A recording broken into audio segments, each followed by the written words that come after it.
quelqu'un soit au-dessus de toi, automatiquement tu es orgueilleux. Automatiquement tu vas développer un esprit d'orgueil. Et l'esprit d'orgueil, de jalousie, se cache dans l'hypocrisie. Alors ce sont des esprits qui travaillent ensemble. L'hypocrisie, la jalousie, l'orgueil, le manque d'humilité, ça marche ensemble. Alors surtout l'orgueil, lisez la Bible, le sage Salomon en a beaucoup parlé, il dit souvent, il répète ça, que l'orgueil précède la ruine, la chute, la ruine et la honte. Amen. Il y a trois choses que l'orgueil précède, c'est la ruine, la chute et la honte. Alors c'est vraiment l'une des choses que nous devons beaucoup éviter. Dieu peut te choisir aujourd'hui, que tu sois son serviteur. Dieu peut te oindre à un niveau très élevé pour que tu sois son fils. Le jour que tu vas t'enorgueillir, Dieu va t'abandonner. Je me suis posé la question, excusez-moi, regardez un peu Hérode. Hérode a tué Jésus, Dieu ne l'a pas tué quand il l'a fait. Hérode a mis Pierre en prison, Dieu ne l'a pas tué.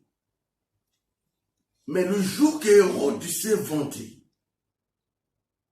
et qu'il est sorti pour dire, moi Hérode, les gens même disent, c'est pas la voix d'un homme, c'est la voix d'un Dieu. C'est là que l'ange est venu pour le frapper et il a pourri sur le champ.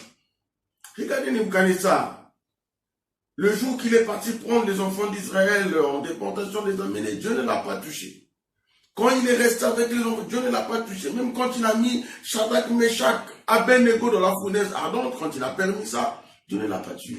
Mais le jour qu'il est sorti pour dire, moi, Nebuchadnezzar, j'ai fait de Babylone ce qu'il est, la Bible dit, aussitôt Dieu l'a transformé et l'a mené pendant 7 ans dans la forêt pour l'humilier, pour l'abaisser. Alors le démon d'orgueil, l'esprit d'orgueil est très mauvais, très sale. Ça rentre subtilement et ça détruit votre âme. Ça détruit tout ce que vous avez bâti pendant des années. L'orgueil vous ruine sans que vous le sachiez. Et le jour que vous vous rendez compte, vous êtes déjà à terre. Voilà pourquoi, quand vous lirez aussi votre Bible, et ma Bible aussi, nous allons constater que Paul avait beaucoup des esprits qui le dérangeaient. Il n'aimait pas les chrétiens, il les combattait. Il a assisté à la mort d'Étienne. Et quand Dieu le rencontre sur le chemin de Damas, il dit, Paul, tu es mon serviteur. Il dit, bon, va quelque part là-bas, j'enverrai quelqu'un qui va prier pour toi. Et puis après, tu deviendras une autre personne. Tu seras changé. Paul est parti, Dieu a envoyé Anania, vous connaissez l'histoire, il a prié pour lui. La Bible dit que Paul a reçu le Saint-Esprit. Il a commencé à travailler pour le Seigneur.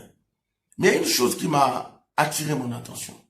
Quand vous allez lire dans 2 Corinthiens, je crois, 12, ou 1 Corinthiens 12, la Bible dit, c'est Paul lui-même qui raconte ça, il dit, pour ne pas m'enorgueillir à cause des révélations que j'ai reçues.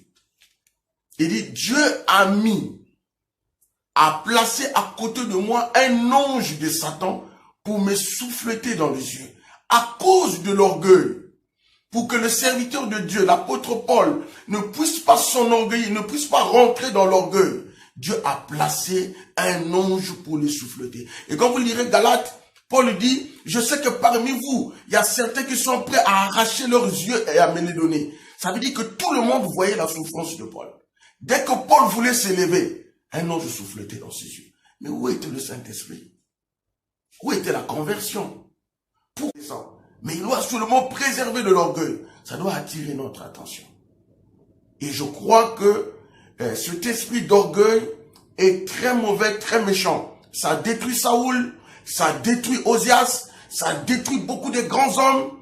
Dieu est capable de t'abandonner, de te laisser quand tu deviens orgueilleux. Et il peut même permettre que tu sois la risée de tout le monde. quand tu t'enorgueillis, quand tu deviens hautain, parce que ce sont des esprits qui marchent ensemble. Alors, la manière que Dieu peut t'utiliser, tu resteras un homme, je resterai un homme. Alors, je conseillerais humblement à tout enfant de Dieu, là où il se trouve, qu'il soit vraiment humble. Et l'humilité produira la sincérité. L'humilité t'amènera pour que Dieu te regarde. Et l'orgueil ne fera que te faire vivre dans les illusions et tu seras un hypocrite comme un pharisien et tu ne recevras jamais des bonnes choses de Dieu. Alors l'orgueil, c'est vraiment un mauvais esprit. Que le Seigneur nous en garde tous. Pas seulement vous, y compris moi, y compris tout le monde. Que le Seigneur nous garde parce que nous ne connaissons pas demain. Que le Seigneur veille sur nous. Parce que vous allez voir même David savait qu'il était un homme. Parfois, il devait s'humilier. Voilà pourquoi il a dansé devant l'arche. Il a dansé. Et parfois, vous ne pouvez pas parfois vous rendre compte que vous êtes orgueilleux devant le Seigneur. La manière de vous asseoir, la manière de parler, même aux enfants de Dieu, la manière de réagir, votre temps, votre manière de raisonner, parfois ça tend à l'orgueil sans que tu te rendes compte. Raison pour laquelle c'est vraiment un esprit auquel nous devons faire très attention, veiller pour que aucune personne ne se retrouve dedans parce que ça précède la ruine. Que le Seigneur bénisse. Merci très chers téléspectateurs. Nous sommes arrivés au terme de notre émission avec le révérend pasteur Nzana Flavien de l'église Mont-Carmel Tabernacle. Pasteur, quel est le message que vous pouvez véhiculer à ceux d'entre qui étaient en direct avec nous sur la chaîne Shalom Aigle TV? Que le Seigneur vous bénisse tous. Et puis je remercie